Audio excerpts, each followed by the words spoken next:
एक किसान था जिसके दो बेटे थे और बहुत ही आलसी और निकम्मे थे। वह अपने पिता को कामकाज में हाथ बटाने के बजाय आलस किया करते थे, इधर उधर घूमते फिरते थे। किसान को अपने बेटों की बहुत फिक्र थी।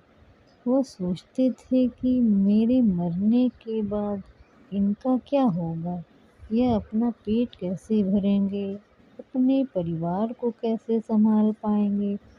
एक दिन किसान की हालत बहुत ही गंभीर थी।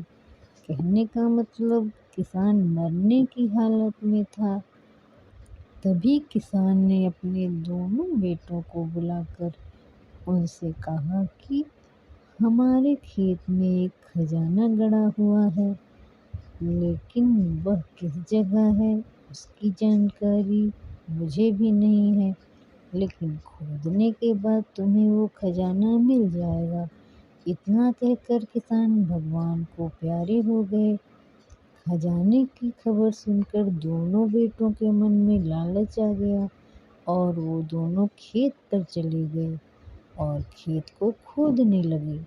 खजाने के लालच में कुछ ही दिनों में पूरे खेत को खोदने के बाद वह घर जाकर बैठ गए और अपने पिता को कोसने लगे।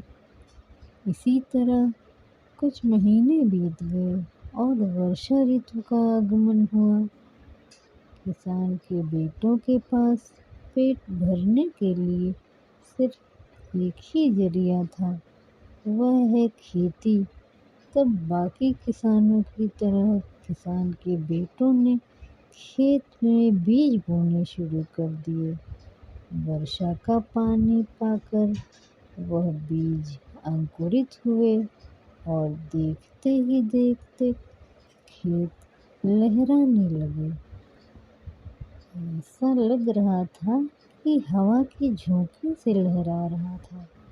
यह देखकर किसान के बेटे बहुत खुश हो गए। उनको समझ आ गया कि परिश्रम ही सच्चा धन होता है और वो उसी तरह से अपने पिता के शब्दों का मोल भी समझ गए और अपने कामकाज में लग गए।